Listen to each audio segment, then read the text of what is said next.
Welcome to I Should Be Writing and the special guest of honor interview here at WorldCon. I'm your host, Mur, and I am with Tanya DePass, cypheroftyr, a good friend, an amazing writer, and I am so glad to say that yesterday marked my 19th anniversary of doing I Should Be Writing.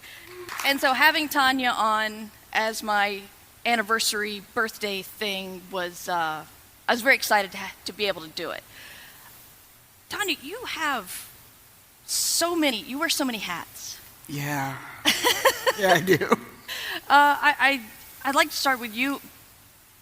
You introduce yourself with all of your jobs. Oh boy. Yeah. So we only have an hour, right? Yes. So for the past 10 years or so, I've started I Need Diverse Games, which is a not-for-profit organization about helping the games industry get better about inclusion and diversity. We're getting there slowly. I stream on Twitch. This year is actually my 10th year being a streamer on Twitch, 7th year being a partner. Nice. Do DEI consulting, did I should say, because now my current day job is as a game developer. I'm working on the Wonder Woman game coming from Monolith.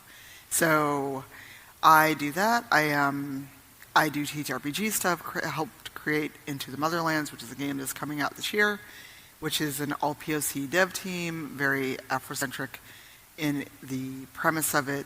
Basically no slavery, no colonialism, unlike many of the other RPGs that we enjoy. Oh goodness, now that I have to think of everything I do, it is all flown out of my brain. Are you still working on the Broken Earth series? No, that is actually coming from Green Ronin. I've seen the final book. Okay. So for those who don't know, N.K. Jemisin's series, The Broken Earth, is coming out as a TTRPG, and I got to work with Green Ronin on that. That should be out soon. I know the Quick Start is actually available right now for free on their page. Oh, great. So you can learn and go and be part of that world now before the actual game is out. And I do actual plays and podcasts. I was on Rivals Wardy for all 5 years. And I was on Black Dice Society for its full run. And then we actually streamed Into the Motherlands on my Twitch channel for 4 seasons. And how many words of fanfic have you written? Nearly 1.5 million. Wow. Most I knew of it was Dragon over a million. Age. I didn't know you'd gone on to the 1.5. Yeah, the pandemic left a lot of time to do things.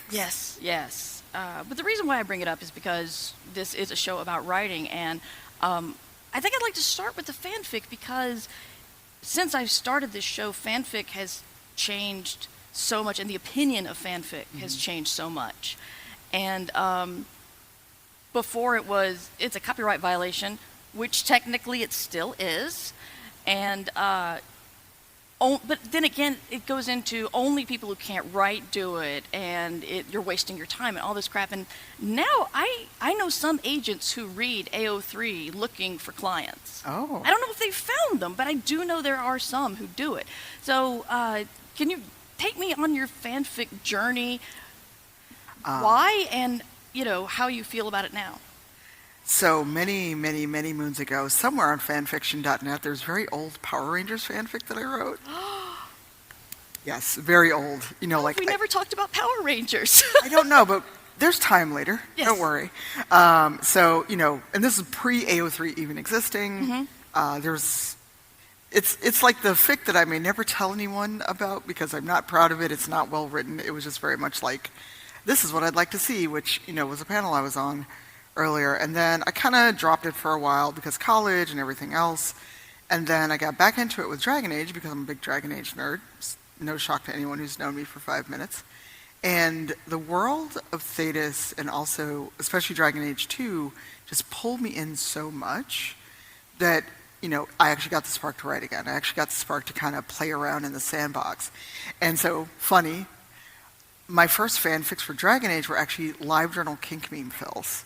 Oh, wow. Oh, it's all spicy. You can go find me on AO3. I don't care.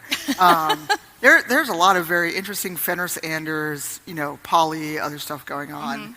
I even dipped my toes into Mafia 3 because I'm a big Mafia 3 fan. A couple Mass Effect fics are out there. And I've always thought of it as a way to express myself and get that creative itch scratched. I've never really thought of it as like, oh, people can't do that because I think so many people think of writing fanfic as like a young girl's thing to do, not Oh, yeah. really, not really something adults do. Or you're a published author. Why would you write fanfic? Because I still need a creative outlet.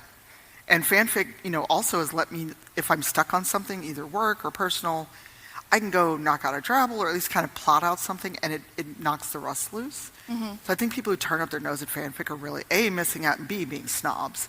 I mean, authors that we know do write fanfic. They just don't tell anyone what their AO3 name is, but we know they write it. Yeah. And I think it's good. I think it flexes writing muscles because you are now constrained by someone else's world and IP and world building and sandbox. So to make something work in someone else's entire world takes skill. Now, granted, not all fanfics do that. Sometimes it's very clear, like, this is a 16-year-old that has never, enjoyed carnal things, and they're trying to write smutty fanfic. But you know what? We were all 16, 15 once. And it's fun. It's like the way to express myself. I've met so many friends because of gaming, because of streaming, because of writing fanfic. And now I've kind of dipped my toes into Baldur's Gate fanfic. Oh, so, awesome. Oh, yeah. My first tab, basically, and I'm going to be a little blue unless someone tells me we can't cuss. My first tab kind of hoed around Faerun with everybody they could except Missoura. So they've got all the notches in their bedpost. Except Missoura, so they have, they have taste. Yeah, well, I also didn't know that if you turned Missoura down, there was no more chance to go back. Okay. I was like, no, you're mean to Will. I don't like you. And I didn't realize, this is the run where I'm kind of banging everyone. Oh, I turned her down. That was my one shot. I did it once. I was like, this was actually kind of disappointing. Like, she's not even that good at it. She was a lousy lay in the game. I'm sorry and not sorry. Sorry if any of the Larian devs are in here, but she was. We will be talking about sex and love about in Baldur's Gate tonight at 7:00. Yep. Yes. So this conversation will just keep going. I'm looking forward to it. Carry on. So I mean, fanfic has always been a creative outlet. Other than things like we both got into making dice and again, I've always been a very literary-minded person. I've always been a big reader, and as a kid, I wanted to be a novelist, just didn't get there.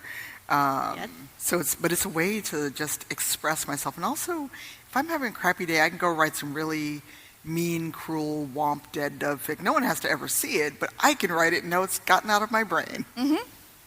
So, yeah. One reason I made you list all of the things you do is, I think right now, writers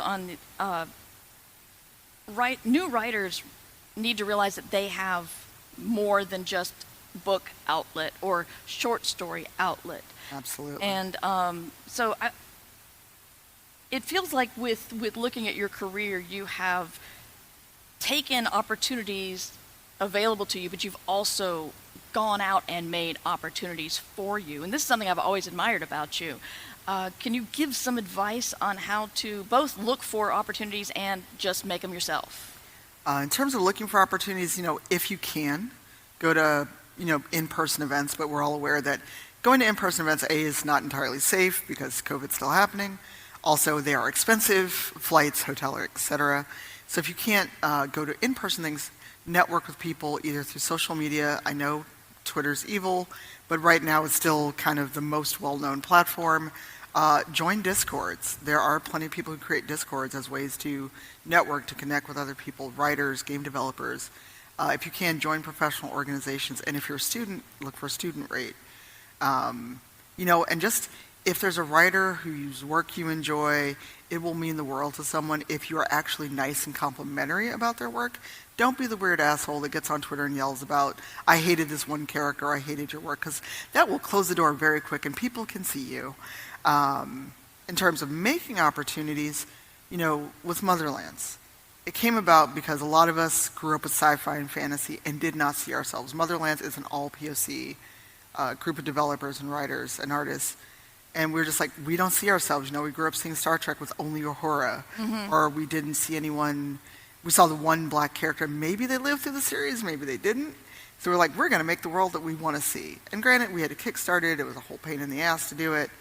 But the book will be out there and the game will be out there for people to enjoy. So find like-minded people who want that same thing, either the same representation, the same lack of things they're seeing in writing and games, what have you, and get together and collaborate, because no one person can do anything by themselves. I know my strengths and limitations, and also, I know it's hard. It's easy to sit here on the stage now and say, just go out and meet people. Yeah. But find a way that works for you. Find your communication style. Find if text works for you, join a Discord, talk to people. If going to cons and being in person is your thing and you're more of an extrovert, go do that. Again, if financially feasible. It's finding kind of what works for you, because I think too many people will see folks like you and other folks that we know where they go, but you made it, tell me how you did it, and they think that they can follow your path in a cookie cutter way. Yeah. I'm sure many of us here have gotten can I just have coffee with you? Can I ask you how you got where you are? And it's like, my little wayward S-shaped path is not your path. Mm-hmm. Friends of ours that are in the TTRPG space, they get asked all the time, well, how do you get to be a DM like what you're doing? Or, I can't DM because I'm not like you. And Bday Walters always says, that's correct, you're not like me, but you should find out what works for you.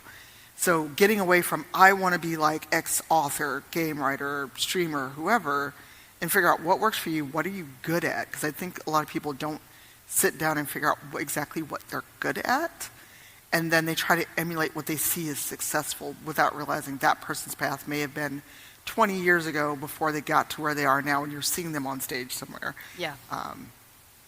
So it's one of those things of find what works for you. I know, again, it's easy to say that, but sit down and have a hard conversation for yourself. And most importantly, do not go quit your day job until you're at a point where you can pay your bills doing what you love. Yeah. I was very fortunate, but it took me 15 years to get to where I was working independently and able to pay my bills consistently. Yeah. And since the creator economy is kind of tanking, it's why when the opportunity came up to take the day job, I was like, benefits? Yes, I will take this and a paycheck.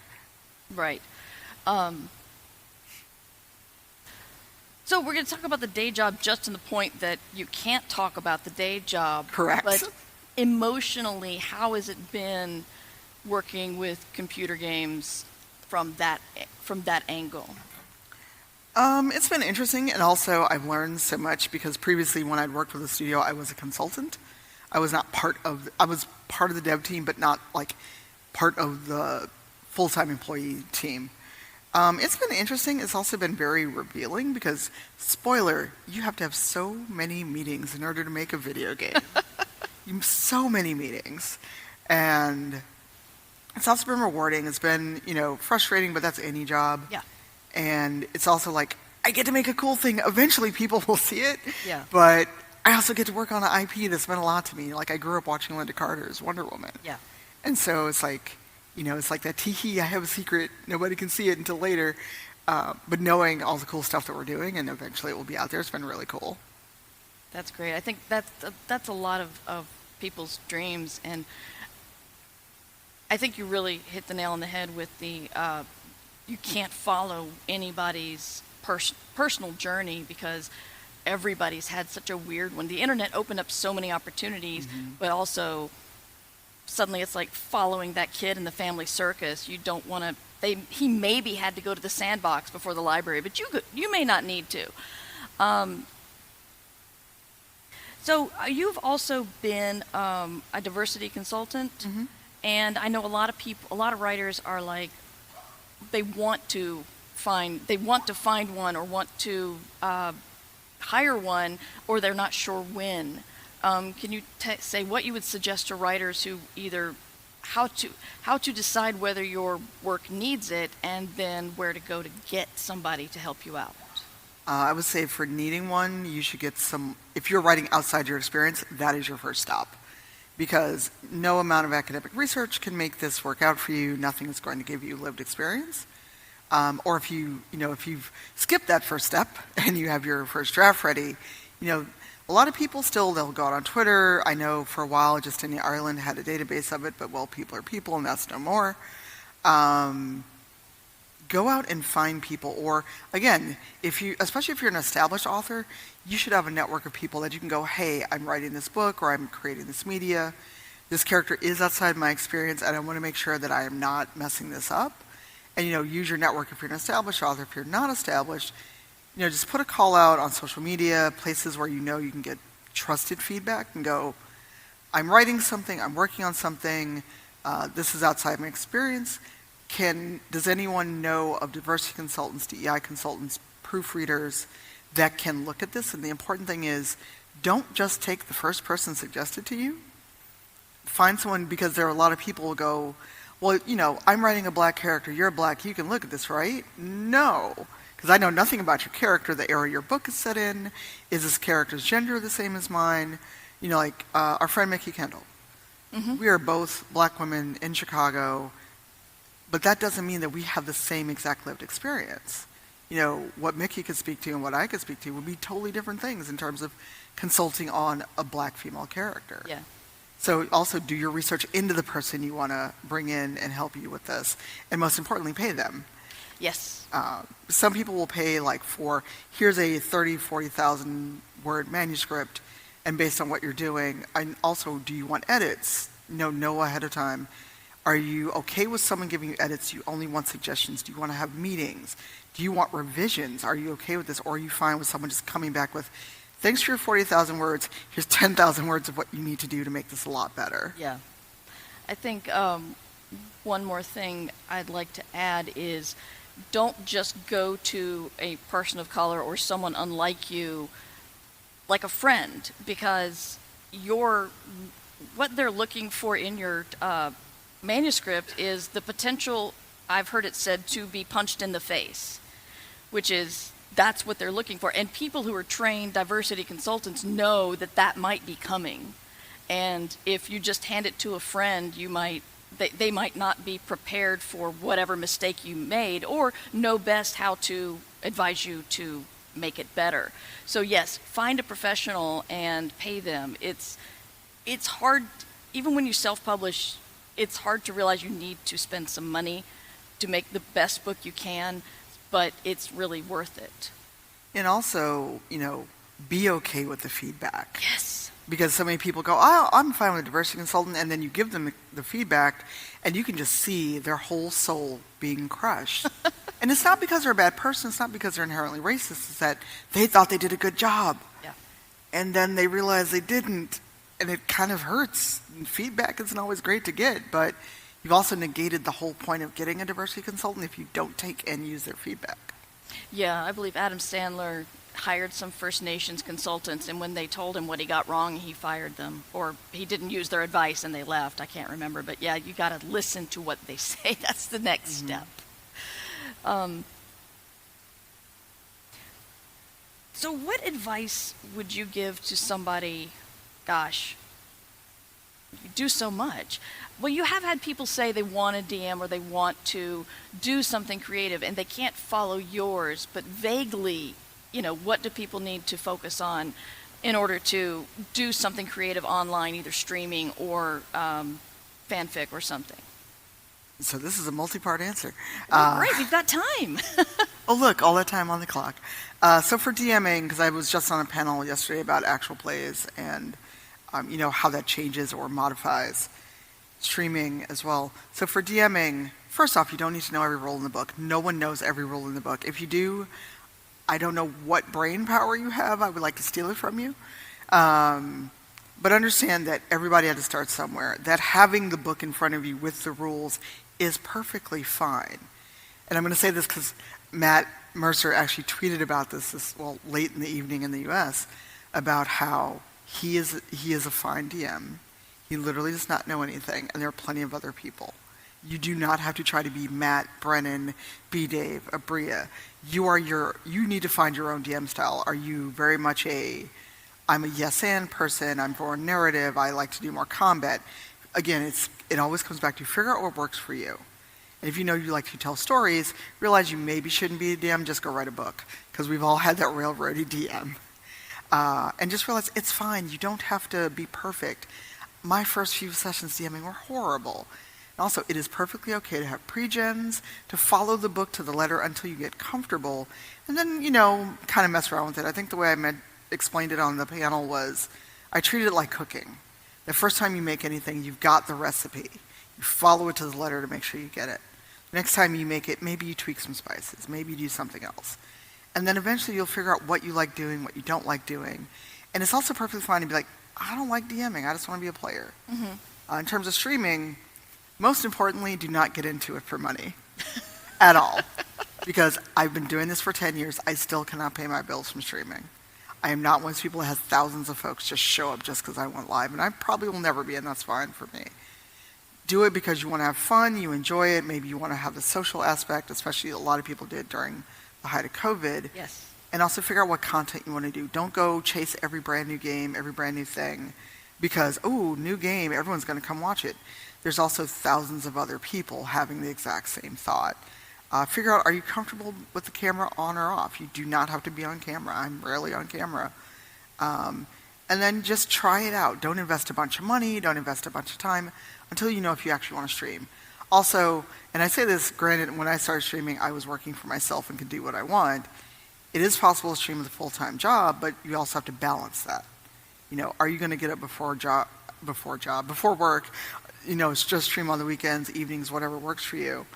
And again, perfectly fine to go, you know what, I tried it, it's not my thing. Stream off your console if you got one. Just make sure you have a good headset and you sound fine. And if you do wind up enjoying it, you know, talk to other people. Go look up resources on Streaming 101 and eventually start to upgrade your equipment, because if someone sounds bad, no one's going to want to listen to you. Even if you're on camera, your sound and your video should be good. And it's perfectly fine to take breaks, not stream if you don't feel like it. But there is no reason to not try it at least once if you're curious about it. And also have moderators. Have human moderators. Because, well, Twitch and the internet. And if you're brown and you decide to be on camera, it's a very unpleasant place to be on occasion. Yeah. So streaming, DMing, what else? Just well, how about what? Sorry, I still haven't figured out how to say this. It's a common question I want to be asking. Beginning writers come up against a rejection and they are so upset, or they get a bad comment online and they're crushed, and or just this happens a lot with people with like chronic fatigue or something. People out there saying you need to write every day, and no, you can't, and then you feel bad about that. I try to tell people, whatever you're dealing with, most every pro has also been dealing with and possibly still do. And so what barriers have you, like especially mental, have you come up against that you have gone through and could help other people understand is normal? Ooh, let's see. I mean, obviously the pandemic. Yes. And, you know, slight warning, because I'm going to talk about parental death. My mom passed suddenly in 2020, right before Animal Crossing came out. And it was sudden, wasn't expecting it. And it was one of those things of, while we didn't have the best relationship, nobody's really prepared to lose a parent that way, unless you've gone no contact and you just literally don't know where they are. And it was one of those things of, it was just hard to literally function day to day for quite a while. And I think for a lot of people, and this is where the parasocial part comes in, is they forget that the authors and streamers and game developers and other people are people at the end of the day. Because I've seen people talk about losing someone, or, you know, I'm sick, I've got long COVID or something, and there are still people that will tell them, but fans are expecting this thing and you need this thing, and it's like, I'm sorry, I'm still a person. Or they'll go, well, why are you talking about politics? Why are you talking about this? So the inhumanity that comes with being known or having some kind of visibility or platform, that's a barrier, because for me, it makes me just want to switch off. It makes me just want to go in a corner and hide and just, like Gollum with my little corner, and here's my ring and no one can have the thing. It makes me just not want to engage or interact, and then that just leads into a depression and a spiral, and you know, I've talked about this a little bit online, but for me, I often get into these spirals of, well, no one actually really likes me. People are pretending. I'm totally worthless. Why do I bother? Why do I try to create? Because for someone who's putting their heart and soul into things and they're not used to like not getting a lot of active feedback, putting your soul out there by like either streaming or let's say you do art or you do writing and there's no feedback, there's no good comments, that can send you into a really bad place and make you feel like, why do I bother? What am I doing? And so a lot of those roadblocks have been mental roadblocks. Sometimes physical, because I actually fell and bruised my tailbone, so that was like 3 weeks of pain and suffering. Yeah. And when you can't sit in a chair, you can't really write or do much else except be in bed and be very sad. Or for me, a lot of it has been mental health things. And, there are good friends, some of whom are in the audience, that have helped pull me out of that or been sounding boards. And, even though at the height of COVID and those first couple of years we couldn't really see each other, there was still the, I stream and you're in my chat or you're my mod or I can talk to you on Discord. So that human interaction part of it is what really helped. And, and also it's very easy to say, and I know personally it's hard to do, is if you get to a certain point, ask for help. Just go, I cannot function like this anymore. Whether that's professional therapy, confiding in a friend, I would say not provide this information to the internet because people are weird and evil. But, at some point admitting that things are not okay and they're not getting okay on your own.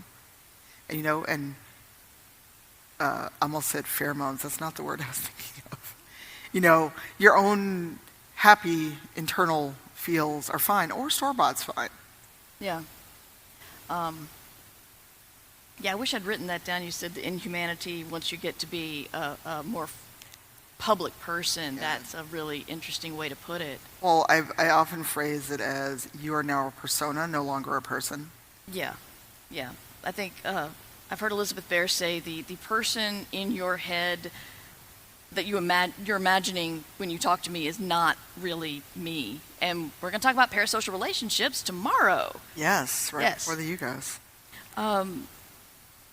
One thing, this is a bit of a side thing, but one thing I became amazed at when people stream, especially you and your stream team, is reminding people to take care of themselves and reminding people to take their meds. I can't tell you how many times I have just turned on a stream and I'm sitting there with coffee and people are like, take your meds. I'm like, oh crap, you're right. And that's something that's been amazing about being on the internet and streaming, that is people are looking out for each other. Mm-hmm. And that really means something. And I guess it's because streaming was new to me, but I haven't seen that happen in any other atmosphere, I guess is the word I'm looking for. But it feels like you're also giving some help, some support to other people as well. Does that ever... Okay, I'll tell you why I'm asking this. Whenever I feel bad about my career, mm-hmm. I get on social media and I cheer for someone else who's had a win. And granted, I'm not lying, but it's like focusing on someone else and whatever they're doing pulls me a little bit out of my depression and also lets me focus on something else other than me and being sad. And I kind of wonder if you feel that when you're looking at supporting people by streaming or by being in someone else's chat. Yeah, because sometimes, or you can tell, so I should say, like, if you go on someone's chat and you can tell they're not having a great day, they probably shouldn't have hit go live. But for some people, streaming pays their bills somehow, bless their hearts. And you can tell they're there because it's an obligation or something, going like, cheekily giving like a gift sub or a tip or something. It's something that can just brighten someone's day. And it's not because like, oh, look at me, I can do whatever, I can give you a bunch of subs. It's more of I can tell that you are not having a good day, whatever's going on, whether or not they reveal that. It's nice just to be able to go, even if it's not like, here's 10 subs or 5 subs, like, here's $20. Please go get yourself dinner, go get a snack, go do something that makes you happy. Or just listening, because some people will get on and do just chatting streams and they're very open and very vulnerable about what they're doing. But the main reason I do that, both in streaming and both on socials, and sometimes I'll reply to people, I don't know them, I don't follow them, they just showed up my feed, but they're announcing like, I got my doctorate, this is really cool, or I got the job I wanted. And a simple congrats, that's awesome. literally costs me nothing. It's boosting someone who's having a great moment, or, I'm having a crappy day. Please send pet pictures. I no longer have a pet, but I can find a cute animal GIF to spend 30 seconds to be nice to someone, because we are not nice to people on the internet or in person anymore. Yeah.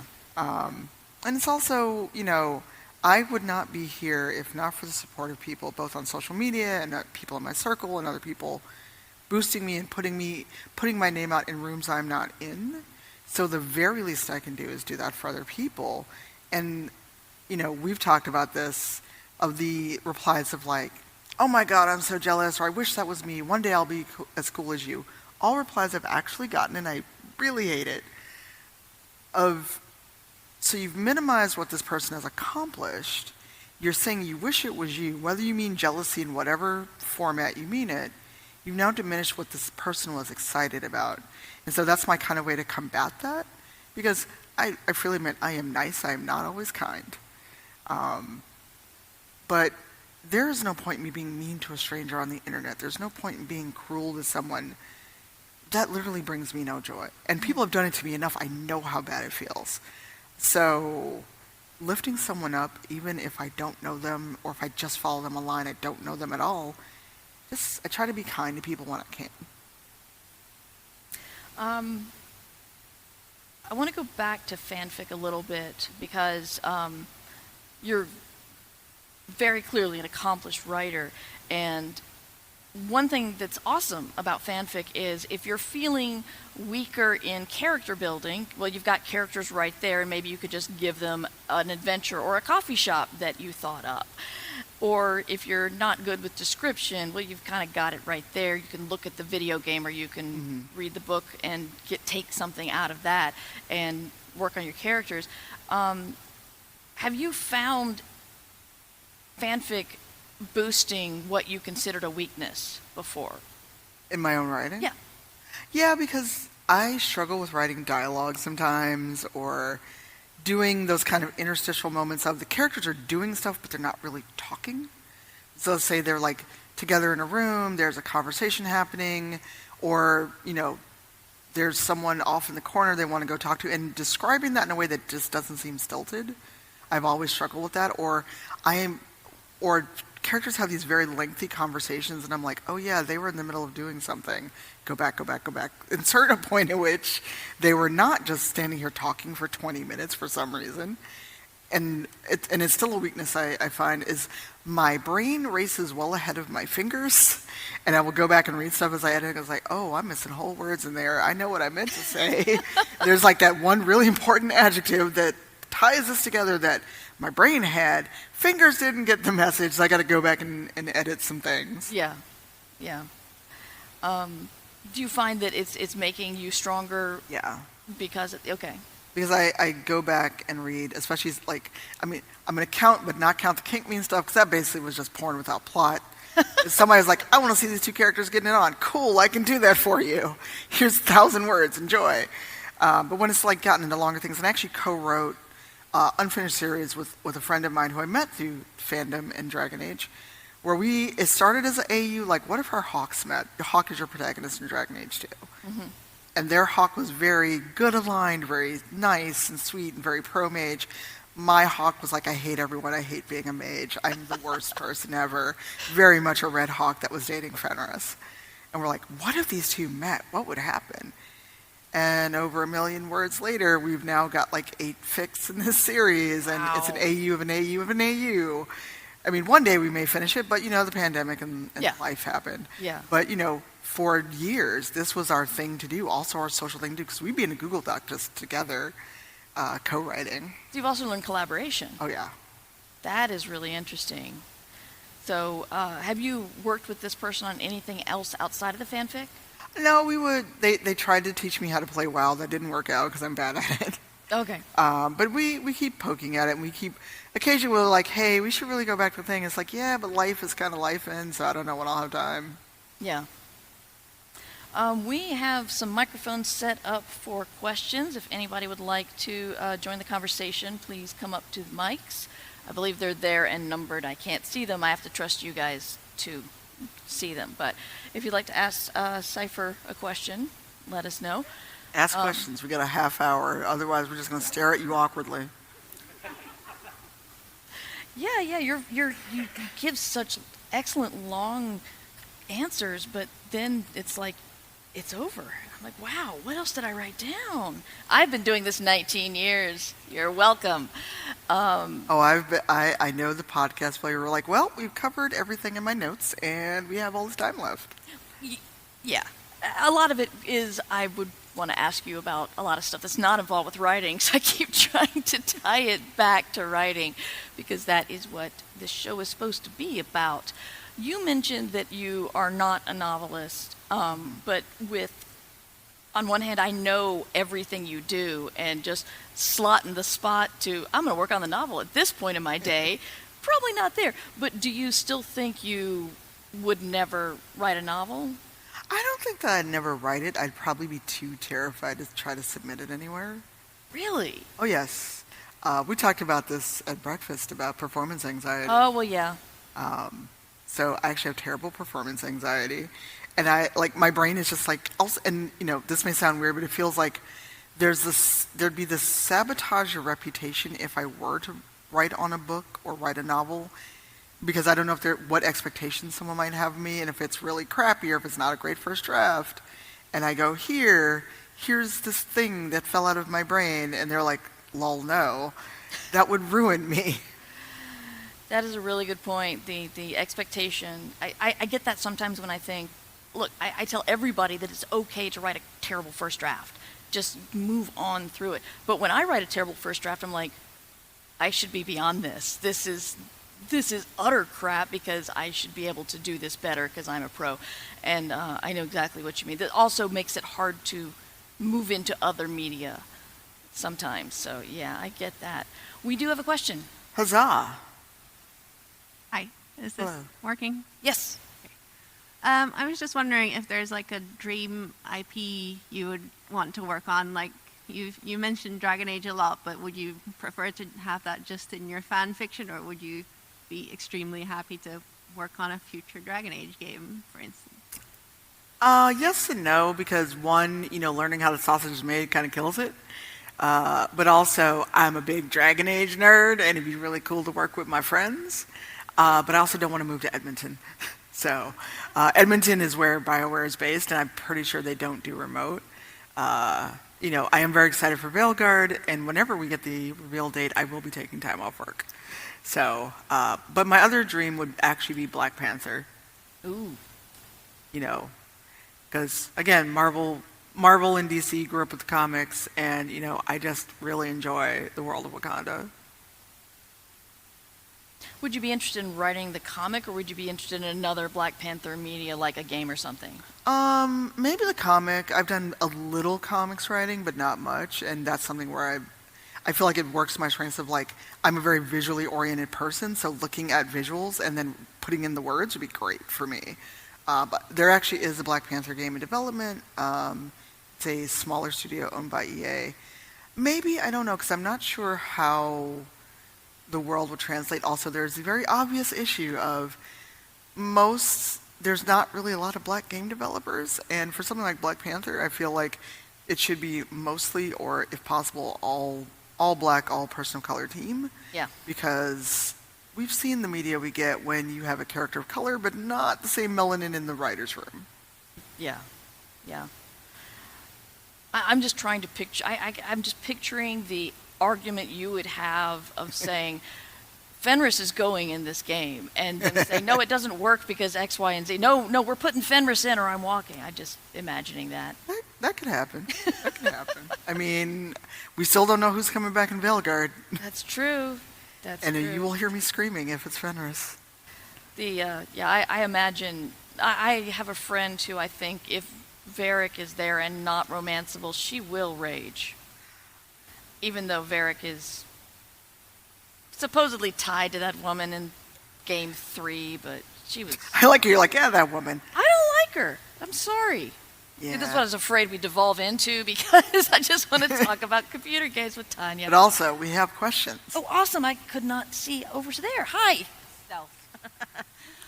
First of all, I just wanted to say how much I enjoyed the live play last night. I had to get that in there. Thank you. So cool. I'm trying to think of the best way to say this question. I've been standing here. It's about a cultural appropriation and how to avoid it. But it's if you're not at the stage where you're going to pay sort of consultants and everything, when you're just starting out, even when you just was thinking of ideas.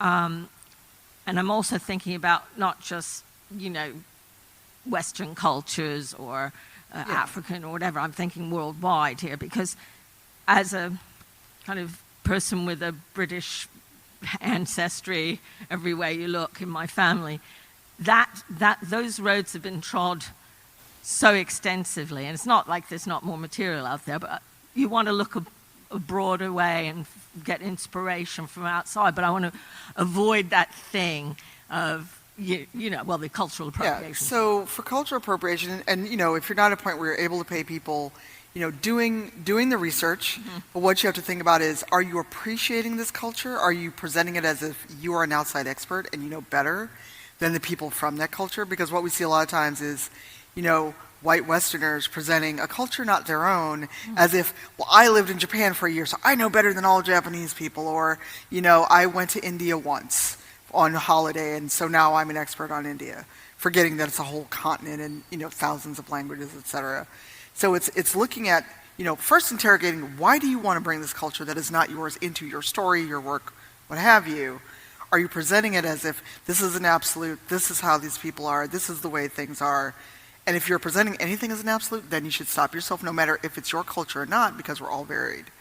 So, why are you bringing this into your work? What is the purpose of doing so? And at that point, find a way to pay someone or do extensive research, and understand that there's going to be people who are not happy with you. Because a lot of people, even if they do the work, they get a consultant, they don't hit the right mark for certain people. So understanding, accepting from day one that not everyone's going to like what you've written, as long as you're not presenting yourself as an expert, as someone who knows more than the people that you are writing about or discussing, that is when you can show appreciation for a culture versus appropriation. And is that also, like, I was going to say, not a safe route, because there's no safe route, but to be the Westerner or whatever, from that perspective, maybe your main character is that, and it's them discovering. Is that a way in, or is that full of the danger as well? I mean, it depends, because we've seen people do self-inserts and their character very much is clueless. But again, it all depends. It's very subjective depending on what you're writing. Is it a comedy? Is it serious? Whatever it is you're trying to do, if you're trying to tell the story through the lens of your protagonist, and they are the ones kind of discovering this, and maybe they have that self-reflection during the course of your story, that's great, but that also takes a lot of skill to pull off, because in real life, people do not have that self-reflection and realize that they're doing the thing. So again, that's to me, it's kind of an intermediate skill, but that's what first drafts are for. So if you can, or if, again, you have a trusted friend that's not going to bullshit you, if it's a matter of being able to pay a consultant, get that trusted friend that's going to be honest with you, and then go from there with your second draft. But again, just always have that at the back of your mind. Somebody's going to be unhappy with this. Thank you very much. You're welcome. Can I add one more thing? And I'm curious to know if you disagree with this action, but I've read in a lot of acknowledgments, thank you to this person who gave advice, and if I made any mistakes, it's definitely on me and not them. I've seen that several times. What do you think of that caveat? I think it's good, because you're acknowledging that, I did listen, I got a consultant, but hey, I'm a human, I'm still going to get it wrong, because we've too often seen, if something is really badly portrayed, if there is appropriation, the consultant is the one who takes the fall. Oh, yeah. Because it's like, well, you were the consultant, how did this happen? It's like, well, I'm not with them 24/7. I gave them advice, and it still came out badly, and it's not like part of the character growth or part of the story revolution, then that is on the author, and I like that people are taking accountability for it. Okay. We have another question. Oh, hi, LaShawn. Hello. Earlier you had talked about when you were, when you're spiraling, what you do is you go online and lift up other gamers and writers. Can you go a little bit more into how do you deal with feelings of jealousy And when you yourself are dealing with jealousy from seeing other people, how do you deal with that?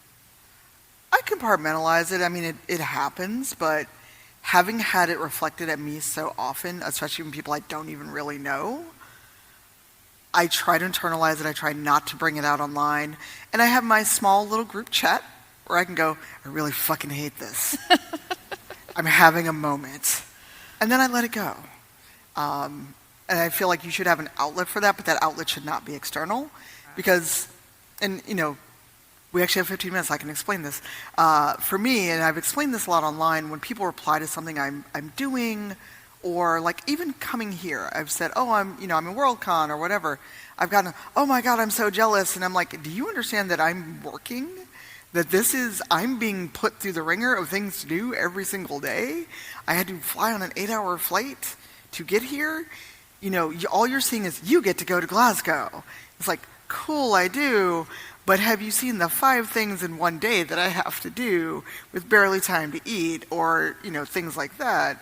I think people just see the result. They don't see the work you had to do to get there, or the work you're going to do when you're at the thing that they're like so jealous that they're not at. It's like, well, I just started saying, well, that's a you problem. I can't help you. But in terms of my own jealousy or feelings of inadequacy, I deal with it internally if possible. And if I really got to get it out, again, have that really small friends group and the group chat where I'm like, can I be petty for a minute? Do you have energy for this? Because your friends may not also want to hear it in that moment either. Yeah, I like that. Do you have energy? I really like that part. That's good. Yeah. Okay. Yeah, there's. I do the small group as well, and I have in my head, early days of podcasting, one person went public and said some things that really sounded like a toddler tantrum, and I'm like, wow, I feel the exact same way, and now I know what not to do. And so I always think of that incident as, yeah, don't go online and do that thing. And just, you know, you can feel hurt, you can feel jealous, but grab the person who you trust and tell them. Don't tell the internet. Yeah, have your petty corner or your petty group chat that I like you can it. text on occasion. Yes, new Discord. Discord, I mean, I do a lot of that, and also very curated Discord group chats as well. And we have 12 minutes, so if there's any other questions, I don't bite, I swear. Yeah, one more. Yes. Over here. Yeah, so my question was also about the diversity consultant. Can you get closer to the Yeah, mic? sorry. My question was related to the diversity consultant thing, which basically I am world building a novel, and I would like to talk to a diversity consultant as early as possible about the world building to make sure that I'm not baking in problematic tropes into the way the world is designed, because that would be much harder to change later into the process. But I'm a little overwhelmed thinking about, like, what do I have to know and what do I have to think about at this stage in order to have that kind of conversation, in order to, like, ask the right questions and have the right, I just get overwhelmed easily in general, including with world building. So So basically, you know what you're building, correct? yeah. And you know the kind of people or environments you're going to this. So actually just write out, you know, if there are cultures, if there's specific things in there. And, you know, I've seen this also with, like, tabletop world building where people homebrew. They try to write a 30,000-word almanac of a game that's going to run twice. Look, I have been that person. I'm telling on myself. So basically, you know, narrow your focus down. You know, think about first the people, the cultures, the food. And, you know, what's your genre? Is it sci-fi? Is it fantasy? And things like that. And also, have a list of tropes that you absolutely do not want in there. And keep that list visible when you're working on it. Whether it's a literal sticky note, something on your computer screen. Because trying to eliminate everything is going to make you climb a wall. There's no way to actually eliminate every single trope. And the best you can do is, you know, think about what are common tropes in media that you've seen that you know you don't want to see. So when we made Motherlands, you know, as much as I love other tabletop games, they have baked in slavery, they have baked in colonialism, they have baked in tropes about racism. You know, the dark elves are evil because they're dark. Orcs are evil because they're stand-ins for black people. And we knew we didn't want that. So that was very much off the table, not going to happen. This is not things we're going to do because we are sick of seeing that. So it might be easier to eliminate the things that you know you don't want to see and then compare it to what you've already written and have those lists kind of running concurrently and take it in bites. Don't worry about like, oh, there's so much, because then you will continue to be overwhelmed. So just start small with like, these are the races or cultures that are in my work. Here's the food, because people never think about food when everyone eats stew in D&D, and I'm so sick of stew. You know, it's always rabbit stew, or we hunted a thing, or there's this terrible vegetable stew. My God, there's vegetables growing in the forest. Please go find them, or find something that's not stew. You know, and think about, you know, are you finding people who go into a tavern, there's a food they didn't encounter? Are they getting weirded out and grossed up, like, ooh, this food? That is a trope of like, ooh, foreign food, I don't like it. That's something you can have your characters just simply not do, simply not say. Be excited about something new. Be excited about learning a new culture, meeting someone. Maybe they're not well-traveled and they're getting out in the world as you world build, and you know they've met. I'm using D&D terms because it's easier for me, and without knowing much about your work. Let's say they're a Heron. They're a small little creature. They're going out in the world, and they finally meet an orc. And, you know, there's an opportunity to not yell the racist things that people say about orcs and be terrified of them, etc., but go, oh, cool, I've never met an orc, pleasure to meet you, and actually talk to them in a dialogue. So there's all these little things you can do to not perpetuate the tropes. But start small, you know, go section by section, and again, keep that list of tropes that you know you don't want to go in there. And again, if you can't get a consultant, I mean, you should be talking to a consultant as soon as you start world building, if possible. But at least maybe get your first draft, get your first sections together, and then if you, again, can't hire someone, get the trusted friend that's not going to bullshit you, and have that be your first step. Thank you so much. You're welcome. All right. That was really interesting. I was going to ask, would you recommend a consultant on the end when the work is done and very specific, or at the beginning when it's brewing but could be vague when you're asking for help? I think, you know, maybe not super vague, just like the ideas out there, but when you've actually written some things down, because it's going to be always harder, both in writing and in games or any other media, when you finish that first draft, to go back and undo the things that your consultant might find. Like, if there's a certain word you keep, maybe you want to have slurs in your work, but obviously not use real life human slurs or things like that. But there are, you know, people come up with something that's like, well, this is still a derogatory term. Why, you know, interrogate, why is it you felt the need to have this in there? Why do we need to have slurs? Why do we need to have derogatory terms?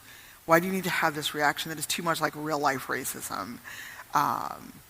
So looking at it when you kind of are either at your first draft stage or close to your first draft, because it's going to be so much easier to catch that stuff and then knock it out, get rid of it, modify it, than when you've got your 20, 30, 40,000 word manuscript and then someone goes, well, rip out these 10 pages, that's all trash. And not in like, it's bad writing, but no, this is bad to put out in the world. So I'm a proponent of getting in as early as you can and kind of fixing as you go or editing, because also people are precious about their work. And if someone turned me back a manuscript with like tab after tab of this is all fixed, I'd be like, well, fuck this, I'm not writing it. Yeah. I mean, I wouldn't, because I now can take criticism, not maybe 5-10 years ago. Yeah, yeah. Do we have any other questions? Well, we have 6 minutes left. I dare any of you, especially people in the audience that I know. I'll ask a question about money. With diversity consultants, I've heard that I guess this is why I asked the previous question. If you have a question, please come up and we'll get you once I'm done. I've heard people charge by like the thousands of words or the pages. So if you are hiring somebody at the beginning and it is a vague, nebulous thing, how would you charge them, or should you be? I would ask them kind of what the length is. Also, I ask what kind of feedback they're looking for. Do they want a written report? Do they want to have a check-in meeting? Are they fine with that? So a lot of that informs what their price will be. Okay. Or if they say, well, this is 60,000 words. And depending on how much time they want to give me, if they want a rush job, the price goes up. And I also ask what their budget is, because a lot of people, they don't correlate, well, I know that I got paid or I will get paid X for writing these thousands of words, versus someone else has to now sit and read those 60,000 words and go through and edit and give feedback. So I've charged anywhere from like a couple hundred to a couple thousand, but it all depends on, again, length of work, their turnaround time, what they're doing. Do they want to have an hour meeting after I've gone through it? That may add time. But I would say if possible, have a few hundred. And if it's going to be a long process you're involving someone, actually do kind of on a as needed, maybe month to month. Hey, I've got 10,000 words. How much time do you need to read it? And then can we have a meeting, or can you send me a marked up PDF? So it's kind of a month to month check-in until it's done. So with video games, I would do that. There was a game I was on from concept until release. So we just had a monthly contract. I do so many hours of work. I submit an invoice at the end of the month. And then if there's not really a lot of work to do, I just keep track of my time. So if someone can keep you on from kind of first draft status to final out to the publisher, that's when I would say a month-to-month contract. Okay. Question. So I'm working on a piece that's it's set in America in 1910. Some of the characters are racists, and these are the kind of people that would use the N-word. So I've been considering using expurgation by asterisks. Just put in the beginning, the first and last letters and a dash in between or something like that. How do you convey the fact that the character is using this offensive term without actually putting it on the page? The N and the A would give me a big hint. I mean, it's hard because, on the one hand, yes, this is set in the 1910s. These people would say these words. I think Mafia 3 handled it really well, which is a video game. But what they did is they put a disclaimer and a note at the start of the game after you get through the intro. And they said, hey, to preserve kind of the time period we are showing, this is why these characters still use slurs. Because if you play Mafia 3, 1, it's a very violent game. But 2, there are every slur, also not just for black people, but for Vietnamese that were in Louisiana at the time. And, with the acknowledgement that, yes, as I can't quite see you, but if I'm wrong, but as a white author. I'm a person of color, yes. Oh, I'm sorry, thank you. No, I'm just like, I can't see because the light is here. Yeah. But, but also, if you are a person of color but not black, there is some people are going to be mad you got the word in there anyway, but I feel if you put and again, this is not giving you permission or telling you what to do, but if you put that in the beginning of the book of, hey, based on the setting and what's happening, and these characters are racist assholes, instead of asterisking it out, these characters are going to use slurs and terms, and I'm fully aware of what is here, so you can be forewarned as the reader. Because we didn't really talk about content warnings, but that way the reader's informed, they know what they're getting, and you can't say you didn't tell them.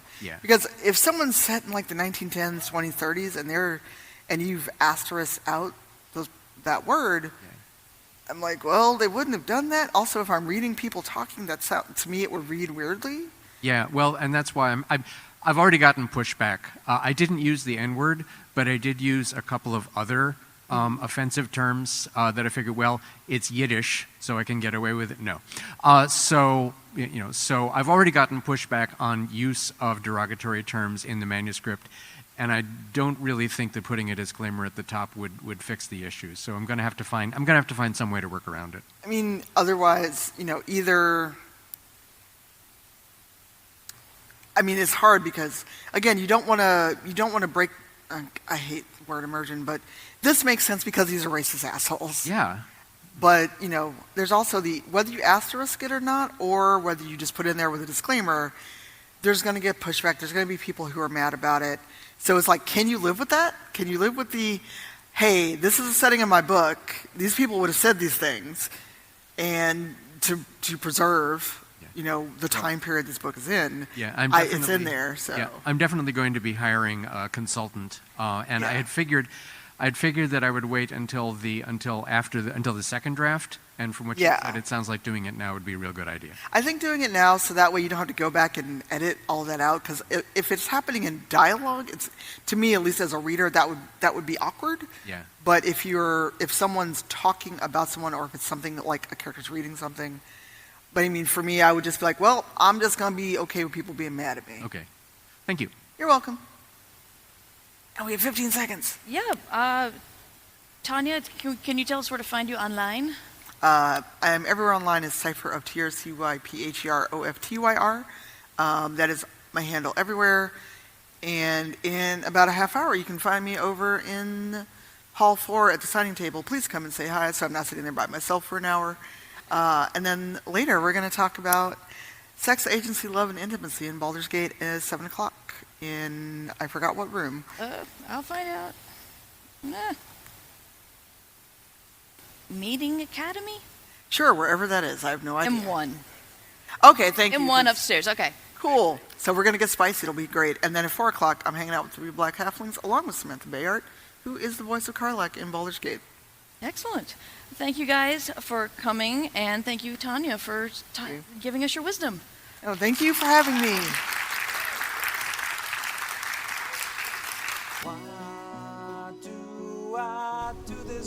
Thank you for listening to I Should Be Writing, the longest running writing podcast in existence. This episode was made possible by The Fabulous, who support the podcast via Patreon or Substack. Join The Fabulous at patreon.com/mightymur or mightymur.substack.com. Theme music provided by John Anelio, art provided by Numbers Ninja, and podcast hosting provided by Libsyn. This episode is released under Creative Commons Attribution Non-Commercial No Derivatives 4.0 license. You can find all of my books and podcasts at merverse.com.